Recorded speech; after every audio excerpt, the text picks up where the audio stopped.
Well, moving on, President Donald Trump is offering new perspective on negotiations with Iran.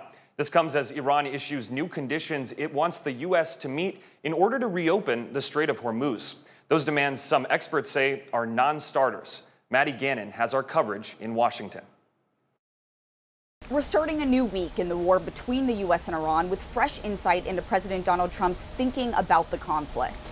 In a brief phone interview with Axios Sunday, Trump described how the U.S. was approaching the nearly 6-month-old war as, quote, low-keying it. He added that the U.S. was only semi-negotiating with the Iranians and talked about increasing economic pressure on the country. That marked a shift from what we heard from the president last week when he insisted that talks between the U.S. and Iran were taking place. The Iranians have been pushing back on the idea that any direct talks between the U.S. and Iran were ongoing and continue to do so over the weekend. Iran also issued a fresh list of demands it says it wants to see from the U.S. in order for the Strait of Hormuz to be fully reopened.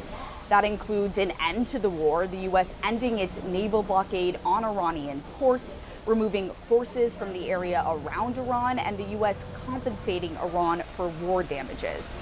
We should note that the Iranian official who laid out this new list of demands was replaced by Iran's supreme leader on Sunday. In an interview with CNN in June, the new official warned that Iran could expand the war beyond the Persian Gulf and insisted Iran and Oman have sovereignty over the Strait of Hormuz. Meanwhile, we are getting new information about concerns over the stockpile of weapons in the U.S. We learned over the weekend that the Pentagon last week sent a memo to defense contractors, giving them 21 days to come up with a plan to increase production of weapons. At the White House, I'm Maddie Gannon.